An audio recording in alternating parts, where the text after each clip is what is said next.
자, 지난주에 로마서가 끝났습니다. 100회 가까이 되는 시간을 우리가 로마서 공부를 하면서 보냈는데, 로마서 이후에 뭘 할까 고민이 굉장히 많았어요. 그래서 신약을 했으니 구약으로 넘어갈까, 아니면 신약의 다른 파트를 조금 하나 더 하고 구약으로 갈까, 아니면 역사를 좀 우리 교인들하고 같이 공부할까.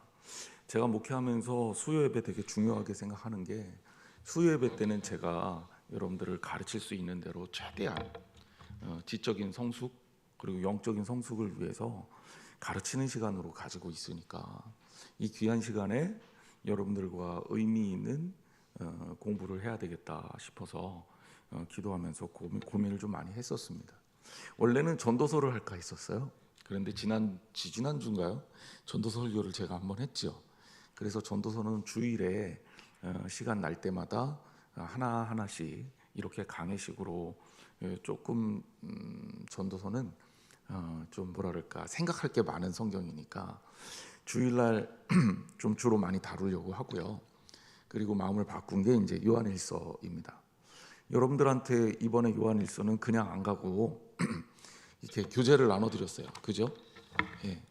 이 교재는 제가 꽤 오래 전에 성경 공부 인도를 하면서 직접 쓴 겁니다. 그러니까 이 수요일 날 하는 성경 공부는, 수요 예배 때 하는 성경 공부는 저자 직강이다, 이렇게 생각하시면 돼요. 예, 직접 제가 쓰고 여러분들을 가르치게 되는 거니까 조금 더 공신력이 있겠죠. 그래서 어디 다른 성경 공부 교재를 제가 카피해서 쓰는 게 아니라, 제가 꽤 오래전이긴 하지만 소그룹 성경 공부를 인도하면서 만들었던 교재를 다시 한번 좀 손을 봐서 여러분들하고 같이 공부하려고 만들었습니다. 물론 이거 만드는 수고는 이대성 목사님이 해주셨습니다. 감사를 드리고, 왜냐하면 제가 시간을 좀 여유 있게 안 줬어요. 마음을 바꾼 지가 얼마 안 돼서 급하게 자료를 주고 만들어 달라고 얘기를 했습니다. 그래서 이렇게 또 여러분들하고 좋은 시간을 가질 수 있게 됐는데, 중요한 건 여러분들한테 나누어진 이 교재, 목사님 맨날 없다 그러고 새로 받아가고 집에 몇 권씩 쌓아두고 이러면 안 된다는 거 기억하시고요. 예, 저는 이 교재가 모자랐으면 좋겠어요. 교회 수요 예배 때 많이 오시는 분들이 많아져서. 하지만 여러분들이 2권, 3권 수집하는 일은 없었으면 좋겠습니다. 웬만하면 가지고 다니시고요. 나는 도저히 가지고 다닐 자신이 없다, 그러면 교회에 놓고 다니시고요. 보관을 대신 좀 우리 교회에서 우리 교육자들이 해주시면 좋을 것 같습니다. 물론 가지고 다니는 게 더 좋을 것 같습니다. 예, 안 그러면 좀 귀찮겠죠.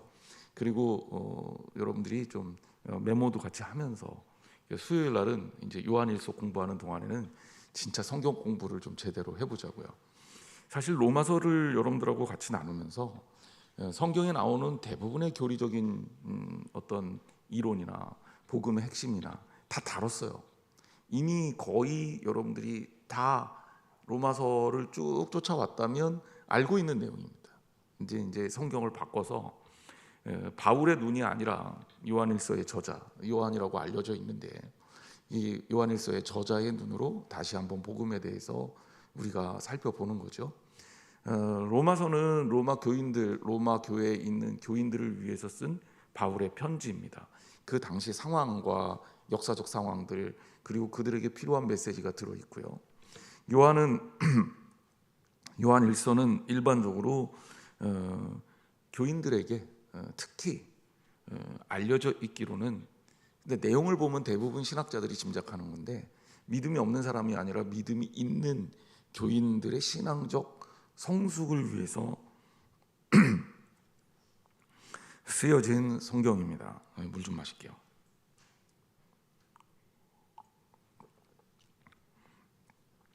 그러니까 요한일서, 특히 요한일서는 목표가 분명해요.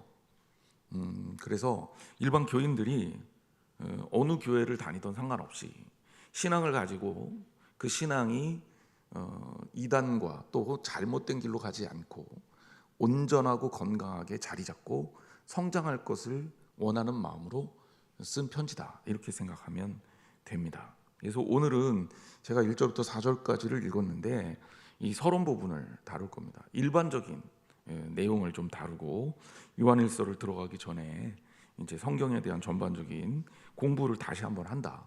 로마서를 배울 때 제가 이미 언급한 내용이긴 하지만 다시 한번 여러분들이 좀 정리를 하는 시간으로 가지면 좋겠습니다. 자, 일단 우리가 하나님의 말씀을 배운다라고 할 때 하나님의 말씀을 우리가 계시다 이렇게 제가 설명을 드렸어요. 계시라는 것은 뭐냐면 드러내다라는 뜻인데, 드러낸다라는 것은 무엇이 드러나는 거겠습니까? 하나님의 뜻이 드러나는 거예요. 자, 이렇게 생각하시면 돼요. 하나님이 우리에게 하시고 싶은 얘기가 있어요. 자, 그럴 때 하나님이 우리에게 당신의 하시고 싶은 얘기를 우리에게 하시는 거, 이게 계시예요. 아주 쉽죠? 예, 아주 쉬워요. 하나님이 하시고 싶은 얘기를 하시는 거, 이게 계시다. 그런데 그럼 계시를 왜 나누냐? 방법에 따라 나누는 거예요. 하나님이 하시고 싶은 얘기를 어떤 방법으로 전달하냐, 이거에 따라서 나누는 거예요. 자, 그런데 계시를 크게 두 가지로 나눠요. 그건 뭐냐면 모든 사람에게 하나님이 그냥 공통적으로 주시는 계시, 이게 뭐예요? 일반 계시예요. 일반 계시. 그냥 일반적으로 모든 사람에게, 예를 들자면 하나님을 믿든 안 믿든, 혹은 한국 사람이든 미국 사람이든 서양 사람이든 동양 사람이든 남자건 여자건, 지적 수준이 뛰어나건 떨어지건, 부자건 가난한 사람이든 누구나 이 땅에 사는 사람이라면 하나님께서 주시는 계시가 있어요. 이거를 우리가 일반 계시라고 표현합니다. 이 일반 계시의 대표적인 게 뭐냐면 자연 계시예요. 자연 계시라는 건 뭐냐면, 자연이라는 게 뭐예요? 하나님께서 만드신 이 땅의 모든 피조물들이죠. 태양이나 바다나 달이나 별이나 혹은 이 땅이나 산이나 그 동물들이나 이런 것들을 통해서 하나님께서 우리에게 말씀하시고 있다는 거예요. 뭘 말씀하시겠어요? 이 땅은 내가 만든 거다라는 것을 우리에게 메시지로 주고 있다는 거예요. 그게 자연 계시예요. 그래서 우리가 자연을 보면서 뭘 생각하냐면, 야, 하나님이 이렇게 위대하고 아름다운 것을 우리를 위해서 주셨구나. 이런 것들을 깨닫고 배우잖아요. 그래서 일반적으로 사람들은 누구나 다 종교성이라는 걸 갖게 돼요. 그 종교성이 제대로 된 종교성을 가지든지 혹은 이게 삐뚤어져서 거짓된 신을 섬기든지, 일반적으로 자연 계시를 받을 인간은 이 자연 속에서 인간의 나약함을 깨닫게 되거든요. 거기서 하나님의 위대함을 인정해요. 신의 위대함을 인정해요. 그래서 인간이 대부분 신의 존재를 인정하게 되는 겁니다. 이게 일반 계시예요. 근데 우리는 이 땅을 통해서 하나님의 창조와 하나님의 능력을 깨닫게 되죠. 그래서 사실은 하나님이 우리에게 이미 알려주고 있는 겁니다. 사람이라는 존재가 얼마나 약한지, 보잘것없는지, 그리고 그 보잘것없는 우리 사람을 향해서 하나님의 베푸신 그 사랑이 얼마나 귀하고 큰지를 보여주고 있다는 거예요. 거기에 하나님의 뜻이 드러나 있습니다. 우리가 신학적으로 범신론을 판테이즘이라고 얘기합니다. 판은 모든 이고, 테이즘은 신론을 말하는 단어예요. 테오스가 히라보로 하나님이라는 뜻이거든요. 그러니까 판테이즘 하면 범신론이에요. 범신론은 뭐냐? 그냥 모든 것들이 다 하나님이다, 이렇게 받아들이는 거예요. 일본이 대표적인 범신론이죠. 모든 만물에 신이 깃들어 있다고 믿는 거죠. 이거는 이단이고 잘못된 종교성입니다. 왜 범신론이 생겼습니까? 범신론을 통해서 사람이 너무나도 연약하다라는 걸 알 수 있게 되는 거거든요. 그러면서 하나님께서 드러나신 계시 앞에 인간이 나름대로의 종교성으로 응답하는 거예요. 판테이즘은 잘못된 신앙입니다. 범신론은 맞지 않죠. 모든 하나님의 피조물이 신이 될 수 없잖아요. 산이 신이 될 수 없잖아요. 저 별이 신이 될 수 없잖아요. 저 태양이 신이 될 수 없잖아요. 그런데 범신론은 그것들이 신이라고 잘못 믿고 있는 거니까 번지수를 잘못 찾았죠. 그런데 이 범신론과 비슷하지만 전혀 다른 신학적인 신론이 있습니다. 판테이즘이 아니라 판엔테이즘이 있어요. N이 들어가면서 전혀 다른 신론이 되는데, 이거는 판엔테이즘은 범내재 신론이라고 얘기합니다. 이 신학자들이 번역하면 이렇게 복잡해져요. 그런데 범내재신론이라는 건 뭐냐면 모든 만물 속에 하나님의 신적인 의지가 들어있다고 보는 거예요. 범신론하고 범내재신론하고는 완전히 다른 얘기입니다. 우리는 유일신이신 하나님을 믿죠. 마땅한 진리입니다. 하나님에 의해서 이 땅 모든 만물이 창조되고 피조됐어요. 그리고 그 피조된 세계 속에 하나님의 흔적이 남아 있습니다. 당연하지 않겠어요? 제가 뭘 만들어요. 제가 만든 거는 제 나름대로의 문법이 들어있어요. 제가 이 교재 썼다 그랬잖아요. 1장의 계시란 무엇인가 이렇게 나가는 게 제가 가르치는 방법이에요. 이 이승무식 그 성경 공부 교육 방법이에요. 이거 보면 저를 아는 사람은 아, 목사님이 쓴 교재구나라는 거를 아직까지는 잘 모르시겠지만 앞으로는 알게 되실 거예요. 그런 문법이 남아 있어요. 제가 가르치는 방법, 말하는 방법, 생각하는 방법, 글 쓰는 투, 문체, 글씨체 다 남아 있단 말이에요. 그래서 누가 썼는지를 알아요. 책을 많이 보는 사람은, 그리고 어떤 저자에 대해서 잘 알고 있는 사람은 그 저자가 쓴 글만 봐도 이 사람이 쓴 건지 아닌지를 알 수가 있어요. 그림도 그렇죠. 우리는 어떤 그림이 발견이 되면 이 그림이 누구의 그림인지를 판별을 합니다. 근데 전문가들이 모여서 판별하면 거의 정확하게 맞춰요. 왜냐하면 거기에 뭐가 들어있어요? 그 그림을 그린 사람의 화풍이 들어있거든요. 물감을 어떻게 섞어 쓰는지, 이런 걸 표현할 때 일반적으로 어떤 식으로 붓질을 하는지, 보통 붓질을 몇 번이나 하는지, 이런 것들이 다 이 화가의 흔적으로 남아 있단 말이에요. 여러분, 이 땅 만물 속에 하나님의 흔적이 남아 있어요. 마땅한 거 아니겠습니까? 하나님께서 지으셨으니까 그분의 흔적이, 그분의 붓질이, 그분의 문법이, 그분의 질서가 들어 있습니다. 그러니 하나님을 아는 사람이 보면 이 땅 만물은 하나님을 알 수 있는 좋은 도구가 돼요. 이게 자연 계시입니다. 쉬워졌죠? 얼굴 보니까 더 어려워진 것 같은 이거보다 더 쉽게 설명할 방법이 없는데 어쨌든 그렇습니다. 이게 일반 계시, 자연 계시예요. 그러니까 모든 사람에게 조건 없이 하나님께서 그분을 드러내시는 거, 아, 이게 자연 계시고 일반 계시구나, 이렇게 생각하면 돼요. 일반 계시가 있으니 일반의 반대말이 뭡니까? 특별이죠. 특별 계시가 있겠죠. 특별은 말 그대로 뭐예요? 특별한 거예요. 특별하다는 말은 뭡니까? 구별됐다는 얘기예요. 누구에겐 주어지고 누구에게는 안 주어졌다는 거예요.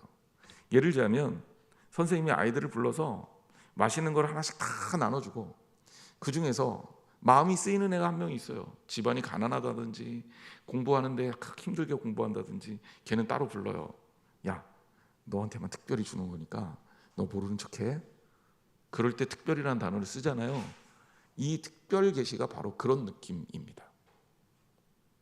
그냥 뭐가 많이 특별하다 이런 느낌보다는 하나님께서 누군가에게 분리해서 특별하게 계시하셨다라는 겁니다.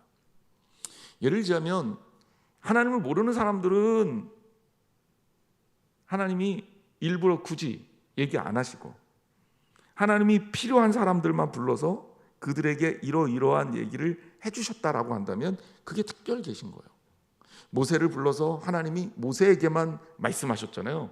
그 모세가 하나님 말씀을 듣는 그 순간, 사명을 받는 그 순간에 다른 사람은 없었단 말이에요. 이건 모세에게 임한 뭐예요? 특별한 계시잖아요. 이게 특별 계시예요. 예수님이 제자들만 따로 불러서 얘기하셔요. 이게 뭐예요? 특별하게 말씀하셨다. 계시예요. 이 계시가 우리가 이제 일반적으로 계시하면 막 앞니를 보고 이상한 거 생각하기 쉬운데 사실 그거는 아무짝에도 쓸모 없는 거예요. 그게 의미가 있는 게 아니에요. 계시는 하나님의 뜻을 알게 하는 거예요. 그러니까 우리 믿는 사람에게 하나님께서 주시는 특별한 계시라는 게 얼마나 귀한 은혜입니까? 이 특별한 계시는 어떤 것들이 주로 있냐? 여러분, 하나님께서 누군가를 불러서 그 사람에게 말씀하셨다? 이거는 특별한 계시죠. 예를 들자면 구약의 예언자들이 그런 경우입니다. 하나님이 이번 주에도 우리가 호세아, 지난주에도 호세아 선지자의 이 어떤 내가 이스라엘에게 아침 이슬과 같으리니 이 말씀을 주셨잖아요. 처음 듣는 것처럼 그런 얼굴로 저를 보지 마세요. 제가 여러분들한테 몇 번 말씀드렸잖아요. 아시리라 생각합니다. 이거를 호세아 선지자가 이스라엘 민족에게 주잖아요. 이 말씀을 호세아 선지자를 통해서 이스라엘 민족에게 선포한단 말이죠. 특별한 거죠. 왜? 이스라엘 민족이 아니면 그 말씀을 들을 수가 없어요. 들어도 그게 무슨 말인지 몰라요. 왜? 이 말씀은 하나님께서 주신 특별한 계시니까. 그게 특별한 거예요. 그러니까 호세아 선지자를 불러서 주신 말씀. 그런데 이 특별한 계시도 종류가 여러 가지가 있을 수 있습니다. 특별한 계시 중에 일단 여러분들이 목회자를 통해서, 예언자를 통해서, 하나님의 종을 통해서 주시는 말씀이 있단 말이에요. 여러분들이 아멘하고 깨달으면 그 말씀이 뭐예요? 선포된 계시예요. 선포됐다라는 얘기는 외쳐졌다, 프로클레이밍 됐다라는 얘기예요. 말로써 전달하는 계시라는 거죠. 물론 하나님이 직접 나타나서 여러분들에게 계시할 수도 있어요. 이걸 우리가 직접 계시라 그래요. 그러니까 계시의 형태가 또 직접 계시와 간접 계시로 나뉘는데, 사실 이 시대는 하나님이 직접 나타나서 계시하는 시대가 아니기 때문에 주로 간접적으로 계시하셔요.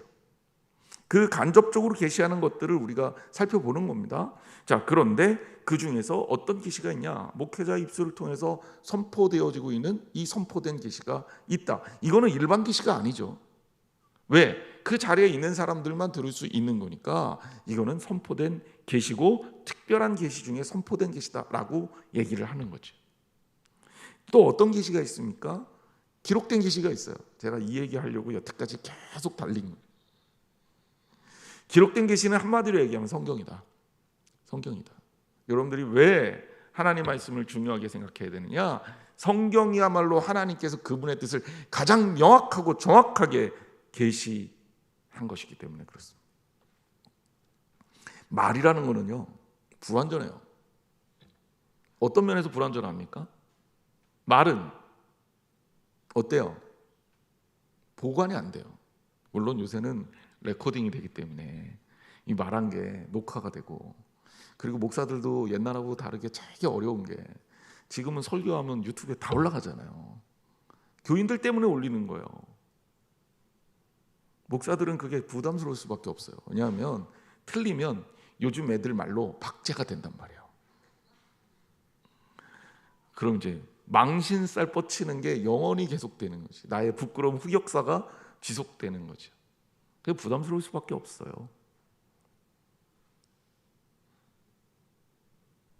우리 교인은 아닌데 최근에 이제 어떤 분이 목사님 로마서 잘 듣고 있습니다 이 얘기 하는데 등골이 서늘했어요. 혹시 내가 잘못한 거 있나?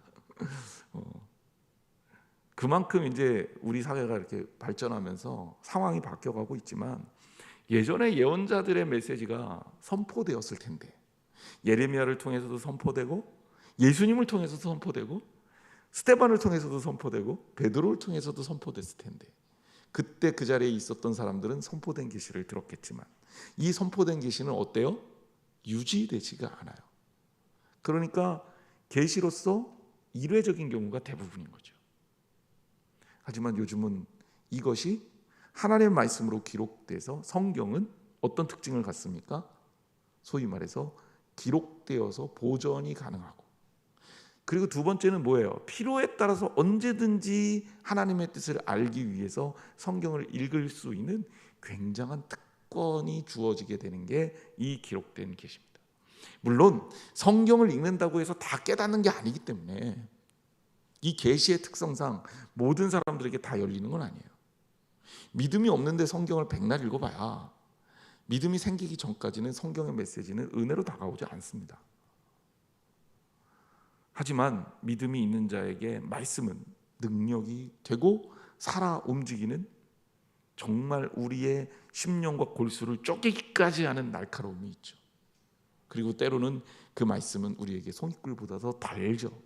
우리의 마음을 감동시켜주는 그 하나님의 계시가 이 말씀 속에 들어 있습니다. 한마디로 얘기해서 정리하자면, 계시는 하나님께서 그분의 뜻을 드러내는 방법인데, 그 중에서도 가장 중요한 계시가 뭐다? 그렇지요. 기록된 계시고 성경이다. 심지어 선포된 계시, 목회자를 통해서 선포되어지는 계시도 기록된 계시의 근거를 두고 선포를 해야 명확한 거다. 왜? 이게 객관성이에요. 예를 들자면 어디 누가 내 하나님한테 직접 계시 받았는데 말이야, 내가 하나님한테 얘기 듣자니 이러해라고 얘기하면 그게 가짜인지 진짜인지 알 수 있는 방법이 없어요. 물론 영적 분별력이 있는 사람들은 알 수 있어요. 그런데 일반적으로 그 영적 분별하는 은사도, 영 분별하는 은사도 은사란 말이에요. 다 갖고 있는 게 아니에요. 그거 없다 그래서 실망할 필요 없어요. 왜? 하나님은 그때를 대비해서 우리에게 주신 무기가 있어요. 뭐예요? 말씀이에요. 이 말씀이야말로 우리가 무엇이 옳은지 그른지를 판단할 수 있는 명확한 기준이 되는 겁니다. 그러므로 여러분들이 말씀에 비추어서 하나님의 말씀을 또 여러 가지 계시들을 해석할 수 있는 기본적인 특권도 기록된 계시를 통해서 갖게 됩니다. 그러니 이 말씀이 얼마나 중요합니까? 그러니까 아무리 얘기를 잘하는 사람이 있다 하더라도, 사람을 정신 못 차리고 쏙 빼놓는 기술이 있다 하더라도 성경에 어긋나면 그 말은 맞는 말이 아닙니다. 그러므로 말씀에 근거해서 신앙생활하는 저와 여러분들이 돼야 할 줄 믿습니다. 그래서 우리가 말씀 공부를 하는 거고요. 자, 제가 몇 차례 얘기했는데 성경은 영어로 4개의 성경을 나타내는 단어가 있습니다. 근데 이게 굉장히 중요한 의미들이 있기 때문에 제가 이렇게 늘 반복해서 얘기하는 거예요. 먼저 우리가 성경을 얘기할 때 영어로 바이블이라고 하죠. 일반적으로 쓰는 단어입니다. 이 바이블은 히라버 비블로스에서 온 거예요. 이 비블로스가 뭐냐? 두루마리란 뜻이고, 이 두루마리의 의미는 책이라는 뜻이에요. 그러니까 이제 정확하게 얘기하면 이제 성경이라는 것은 수많은 책들이 이렇게 모아진 거예요. 성경은 한 사람이 쓴 게 아니잖아요. 성경의 저자만 해도 정말 몇천 명이 쓴 거거든요. 뭐 물론 숫자로 따지면 더 줄어들 수는 있겠지만 오랜 시간이 지나가면서 여러 사람들의 손을 거쳐서 성경이 기록되었고 전달되었단 말이에요. 그러면 이 여러 가지 책들을 묶어놔서 신약 성경만 해도 우리가 벌써 로마서, 요한 1서, 2서, 3서, 그리고 복음서 마태, 마가, 누가, 요한복음, 그렇죠? 이런 것들이 다 뭡니까? 책이란 말이에요. 한 권 한 권이. 그것들을 어떻게 한 거예요? 묶어놓은 거예요. 그러니까 책이라는 뜻의 비블로스라는 의미를 쓰는 거는 당연한 거다. 그래서 사실 성경이야말로 책을 대변하는 가장 근본적인 메시지인 거죠. 그래서 책 중에 책이다 이렇게 생각하면 될 것 같아요. 두 번째는 테스타먼트라는 단어를 씁니다. 이게 보통 테스타먼츠 복수로 써요. 왜냐하면 복수로 쓰는 이유가 두 개가 있기 때문에 그래요. 그 테스타먼트는 하나님과 인간과의 약속이라는 계약이라는 단어입니다. 그래서 유언, 계약, 언약 뭐 이런 뜻이죠. 테스타먼트 말고 비슷한 말로도 써요. 커버넌트라는 말도 씁니다. 이 두 개 말을 다 쓰는데 일반적으로 테스타먼트라는 말을 더 많이 쓰는 것 같아서 제가 여기다가 테스타먼트라는 단어를 넣은 거예요. 커버넌트라는 단어도 비슷한 의미입니다. 하나님과 언약을 맺었다는 거죠. 약속이라는 거죠. 그래서 성경은 약속이라는 뜻을 갖고 있어요. 그래서 우리가 구약, 옛날 약속, 신약, 새로운 약속, 두 개의 약속을 가지고 있는 거고요. 구약은 뭐예요? 모세가 이스라엘 민족을 위해서 하나님과 맺은 계약이에요. 그 모세가 맺은 계약은 하나님께서 주신 율법책을 따르는 것, 이것이 그 따르는으로 인해서 어떤 계약을 맺은 거예요? 너는 내 백성이 될 것이다. 율법을 따르는 자를 하나님의 백성이 될 것이다 라는 하나님의 백성으로서의 언약을 맺는 거예요. 그러니까 아브라함, 이삭, 야곱 아무리 잘났다고 성경이 얘기를 해도 하나님의 약속으로 인해서 갱신된 이스라엘 민족의 언약이 있기 전까지 그들이 사실 특별한 사람들은 아니에요. 물론 아브라함이 하나님의 약속을 받고 우르 땅에서 움직였죠. 하나님의 약속의 기초에서 야곱이 또 이삭이 그들의 신앙적 뿌리를 내렸죠. 하지만 그들의 약속은 하나님의 백성으로서의 약속이라기보다는 하나님의 백성을 이룰 것이라는 것에 대한 약속이에요. 그렇죠?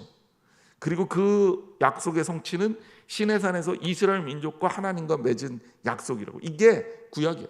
구약은 다른 게 아니라 약속이다. 그래서 사실은 유대인들 같은 경우는 구약 성경에 있어서 어떤 것은 더 중요하고 어떤 것은 좀 덜 중요하다라고 판단을 하는데, 진짜 중요하게 여기는 게 토라입니다.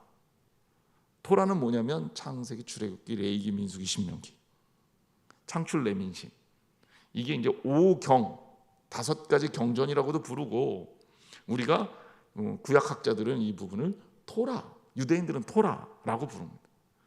그러니까 율법 그 자체라는 거예요. 율법. 그리고 이 율법이야말로 구약 성경의 핵심입니다. 요한일서가 끝나면 제가 이제 변수가 없는 한, 마음이 바뀌지 않는 한 우리 교인들하고 뭘 할 거냐면 구약의 역사를 쭉 한번 돌아보려고 해요.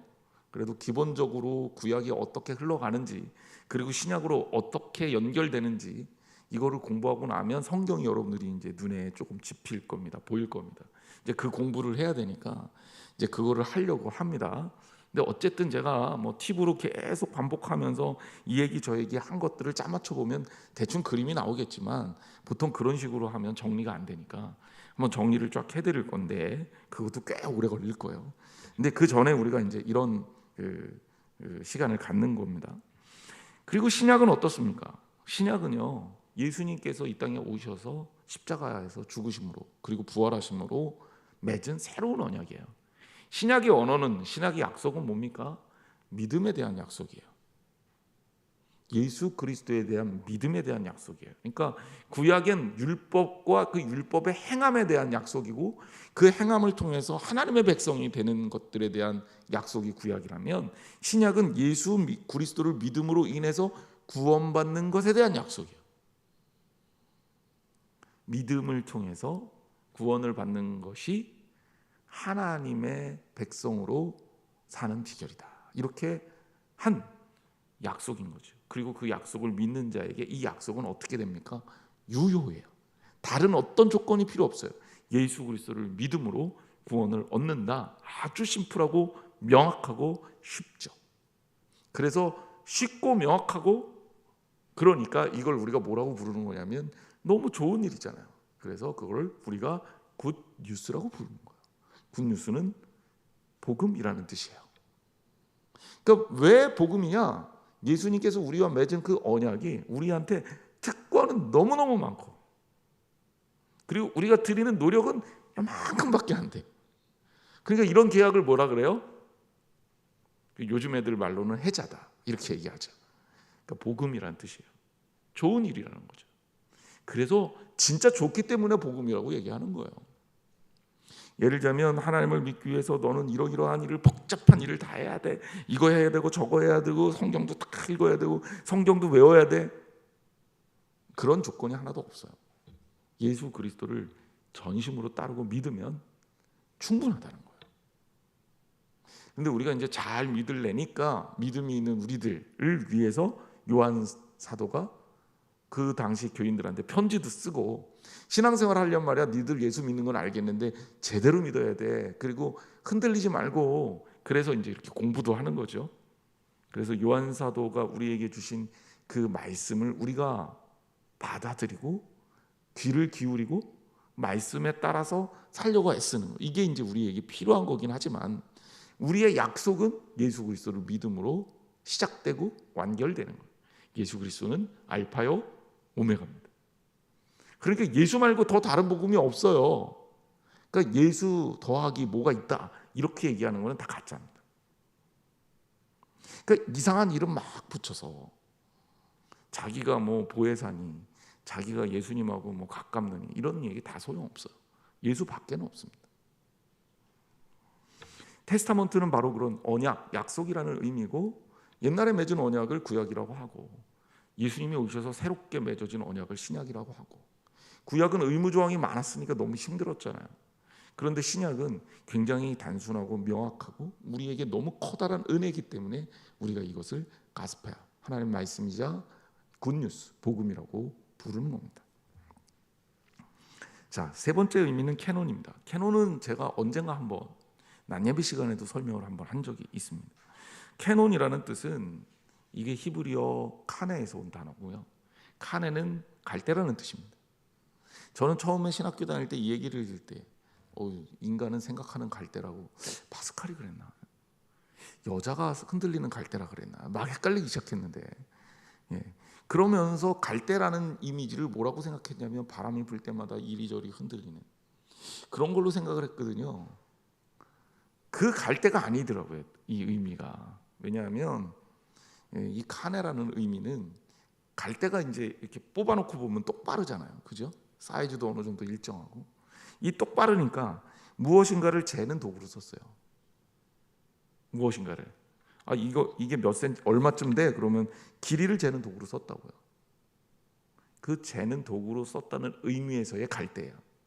그러니까 이 갈대라는 의미는 무엇의 기준, 척도, 이걸 말하는 거죠. 성경이 캐논이라고 불리우게 된 이유가 있습니다. 물론 이 캐논이라는 의미는 정확하게 따지면 정경이라는 의미예요. 정경이라는 의미는 뭐냐면 구별돼서 골라냈다라는 뜻입니다. 표준이라는 뜻이고 기준이라는 뜻이에요. 왜 정경이란 말을 썼냐면 성경이 정경 말고 다른 성경들이 있어요. 제가 아까 성경이 책들이라고 표현했잖아요. 초대교회에 이런 책들이 많았어요. 성경이 있었고 성경을 빙자한 책들도 있었습니다. 성경이라고 불리웠던 초대교회 문서들을 신학자들이 세 가지 종류로 나눠서 불러요. 제가 설교 시간에 이런 얘기를 할 수는 없고 수요 예배니까 제가 여러분들한테 하는 거예요. 첫 번째는 여러분들이 알고 있다시피 우리가 가지고 있는 66권의 성경, 그리고 캐톨릭에서는 여기에 몇 가지 외경을 더 붙여서 72권을 그들이 정경이라고 부릅니다. 캐톨릭과 개신교가 차이나는 이유는 캐톨릭이 기준으로 두고 있는 성경의 분류 방법이 셉투아진트라는 히라버 성경이기 때문이고, 우리는 구약에 보다 보수적으로 더 접근해서 구약의 원문, 마소라 텍스트라고 하는 구약의 원문의 기준을 두고 있기 때문에 다른 겁니다. 크게 문제가 있는 게 아니에요. 왜? 우리가 외경으로 분류한 캐톨릭 성경들도 괜찮은 책들이에요. 자, 문제가 되는 거는 이렇게 정경 말고 위경이라는 책들 때문에 문제가 되기 시작한 겁니다. 위경은 사입이 가짜를 뜻하는 위자를 뜻해요. 그러니까 가짜 성경들이 초대교회에 있었다는 거예요. 그도 그럴 만한 게, 여러분 생각해 보세요. 예를 들면 저희 어렸을 때 성문 종합 영어가 굉장히 모든 사람들이 읽는 영어 참고서였어요. 연식을 알 수 있는 표현이긴 하지만 제 때는 그랬습니다. 이걸 알고 있는 분들이면 대부분 다 알 거예요. 그래도 성문이라는 기초, 성문 기본, 성문 종합, 이 세 개는 웬만하면 다 한두 번씩 학교에 들고 다녔던 경험들이 있을 겁니다. 그런데 성문 종합 영어가 너무 잘 팔리니까 비슷한 책을 막 만들어서 내요. 하지만 다른 책들은 송성문 씨가 쓴 책이 아니에요. 무슨 얘기인지 알겠죠? 초대교회 때 예를 들면 바울이 쓴 편지가 있잖아요. 우리가 바울 서신이라고 불리우잖아요.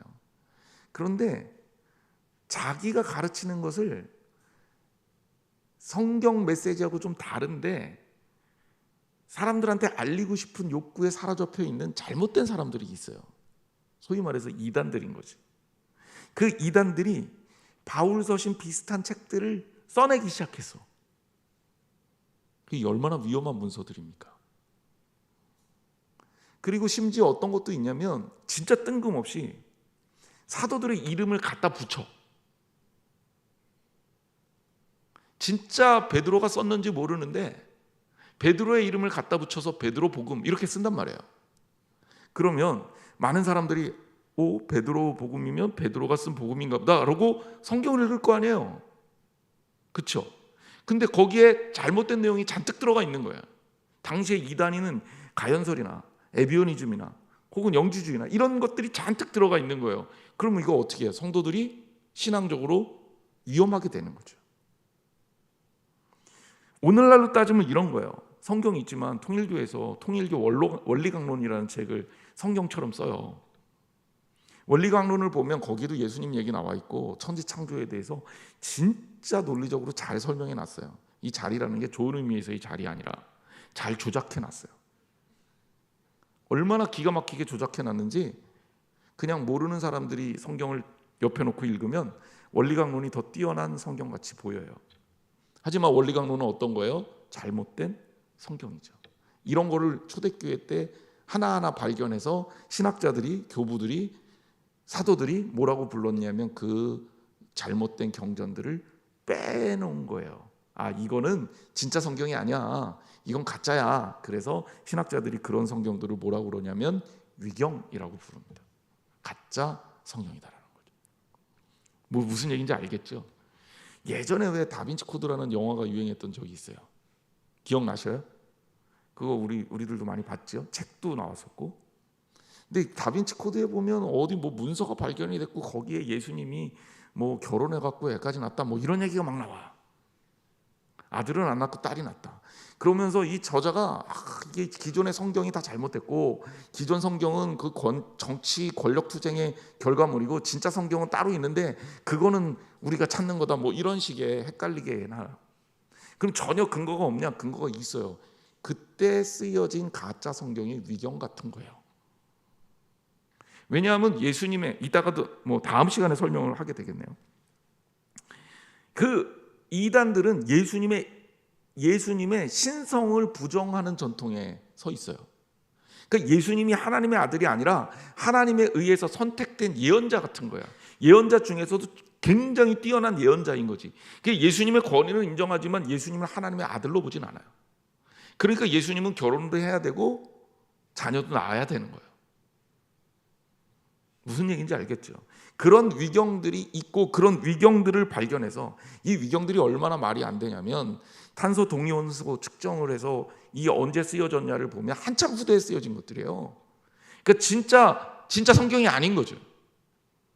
그런데 사람들이 가짜로 막 만들어 놔요. 가짜로 막 만들어 놓고 그것들이 어디서 발견이 되면 사람들이 기독교를 공격하기 좋게 그런 성경들을 진짜다 이렇게 막 주장을 하는 거죠. 그 초대교회 이 위경들을 다 제거를 합니다. 그 다음에 이제 외경이라는 게 있어요. 바깥 외자를 써서 위경하고는 달라요. 외경은 예를 들자면 내용이 겹쳐.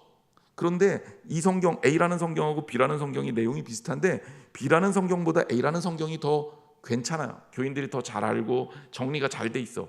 그럼 이 두 개 다 넣을 필요 없잖아요. 그러면 A라는 성경을 넣고 B라는 성경은 제외합니다. 이렇게 빠진 성경들이 외경이에요.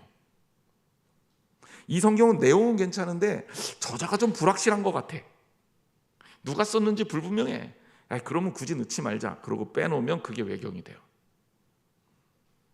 위경하고는 다른 거예요. 위경은 악한 의도를 가지고 정말 사이비 문서고 외경은 성경으로 인정은 보편적으로 받을 수는 있는데 사람들이 읽을 때 보편적으로 많이 읽지는 않는다거나 뭐 내용이 그다지 뭐 그렇게 중요한 내용이 들어있지 않다거나 혹은 이게 좀 넣기에는 정경에 넣기에는 좀 걸려. 그러면 이거를 외경으로 분류해서 성경에 넣지는 않았어요. 그게 이제 전통적으로 그렇게 구별이 돼서 바깥 외자를 써서 외경이라는 말을 씁니다. 그리고 캐논이라는 의미는 이 정경들 66권, 캐톨릭 정경은 72권, 그리고 캐톨릭 정경에 들어있는 66권 외의 나머지 성경들을 개신교 정통에서는 또 외경으로 불러요. 이 외경이 있는 거예요. 그래서 초대교회 성경들을 분류할 때 정경이 있고 외경이 있고 위경이 있다. 이 정도 알면 되는 겁니다. 그럼 우리가 가지고 있는 66권은 그 당시의 권위자들, 목회자들에 의해서 신학자들에 의해서 연구가 잘 되고 논의하고 토론하고 기도하고 그러면서 골라진 뭐다? 정경이다. 그 정경을 가리켜서 뭐라고 부른다? 캐논이라고 부른다. 듣죠? 캐논이라고 부르는데 이게 기준을 뜻하니까 신학적인 의미 외에 또 다른 의미도 우리가 생각할 수가 있어요. 하나님 말씀은 뭐가 됩니까? 우리에게 신앙적 기준이 되는 거예요. 그런 의미에서 이 캐논이라는 이 단어도 의미가 있는 거다. 마지막으로 스크립처라는 성경의 의미가 있습니다. 스크립처는 문서라는 뜻이죠. 그래서 보통 책이라는 의미보다는 예를 들면 여러분들한테 나눠드린 이런 문서들 뭐 이런 표현이 강합니다. 그런데 이제 그런 의미가 별명이 붙게 된 이유가 성경을 잘 보면 두꺼운 것도 있지만 얇은 것도 있잖아요. 몇 장, 뭐 예를 들면 유다서 뭐 이런 거 1장 하나 있는데 이거를 책이라고 부를 수는 없잖아요. 그러니까 이게 성경에 들어오면서 이런 것들을 통칭해서 물론 책이라고 번역해도 되지만 어떤 문서라는 의미를 가지고 있어서 스크립처라는 단어를 쓴 겁니다. 그래서 스크립처스 하면 성경을 뜻하는데 그냥 이게 일반 동사로 쓰일 때는 그냥 문서라는 뜻으로 일반적으로 쓰이는 단어이기 때문에 성경이라는 뜻으로 쓰일 때는 대문자로 써요. 대문자 스크립처를 쓰면 이거는 여러분들이 영어 해석하거나 책을 볼 일은 별로 없겠지만 이거는 성경이다. 그리고 그냥 스크립처라는 단어를 보통 안 쓰고 성경이라는 뜻으로 쓸 때는 앞에 홀리라는 단어를 붙여서 홀리 스크립처스 하게 되면 이게 성경이라는 뜻으로 쓰이는 거다. 그래서 여러 개의 문서들이 기록되어 있는 것이다라는 의미에서 스크립처라는 단어를 쓴다. 이제 이렇게 설명을 드립니다. 물론 우리가 서론에 하나님 말씀에 대한 이야기를 여러분들하고 같이 공부를 했는데 여러분 기억하셔야 될 것 있죠. 오늘 말씀 중에서 해드린 이야기 중에서 여러분들이 꼭 마음에 담아 두셔야 될 것. 이 성경이라는 책은요, 하나님께서 우리에게 주신 너무나도 귀하고 너무나도 의미 있고 너무나도 소중한 책입니다. 왜? 여기에 하나님의 말씀이 담겨 있기 때문에 그래요. 그런데 성경 자체의 글자가 대단한 게 아니에요. 오해하지 마세요. 왜? 사탄도 그 글자 그대로 인용해다가 예수님 유혹하는데 써먹고요. 오늘날 이단도요, 성경에서 어디 이상한 문구들 가져다가 교인들 미혹하고 넘어뜨리는데 써먹습니다. 성경의 문자들이 그 문자 그 자체가 대단하다면 그런 식으로 쓰일 수가 없겠죠. 성경이 우리에게 소중한 것은 성경을 통해서 하나님께서 우리에게 말씀하시기 때문에 그래요. 그러니 여러분, 성경을 통해서 우리 주님의 말씀을 만나세요. 그 역사가 일어나는 자리가 성경이 우리에게 계시로서 다가오는 자리입니다. 그리고 성경 중심의 신앙생활을 하세요. 말씀 중심의 신앙생활 하세요. 사람 말고 하나님 말씀에 붙들리는 신앙생활을 하세요. 말씀이 흥왕했을 때 건강한 공동체로 교회도 나라도 설 수 있었어요. 하지만 말씀이 희미해져 가면 성도들이 타락합니다. 중세가 그랬고 이스라엘 민족이 그랬어요. 몇 달 전에 요시야 왕에 관해서 설교할 때 요시야 왕이 말씀을 통해서 유다를 개혁하는 얘기를 들었잖아요. 말씀을 성전에서 발견해야만 개혁할 수가 있는 건데 말씀이 성전에 보관되어 있을 정도로 방치되어 있는 시대 속에서는 하나님의 능력이 백성들이 타락할 수밖에 없었다는 거죠. 오늘 우리도 마찬가지예요. 교인들이 말씀에 소홀히 하면 말씀을 중심으로 신앙생활하지 않고 인간의 감정, 인간의 생각, 어디 뭐가 좋다더라, 어디 뭐가 대단하다거나 여기에 휩쓸리고 그렇게 되면 우리의 신앙은 다 망가질 수밖에 없습니다. 왜? 그거 대부분 별로 중요한 게 아니거든요. 별로 중요한 게 아니에요. 하나님의 말씀을 붙드세요. 그 말씀이 우리를 붙들어서 우리를 하나님의 자녀로 세웁니다. 우리가 말씀을 소중히 여겨야 될 이유가 여기에 있습니다. 교회의 정체성은 하나님 말씀을 통해서 나오는 거예요. 마틴 루터가 종교개혁할 때도 솔라 스크립투라, 스크립처의 언어예요. Only Scriptures, 오직 성경으로만, 이렇게 외쳤어요. 말씀만이 길이고 답입니다. 기도하겠습니다.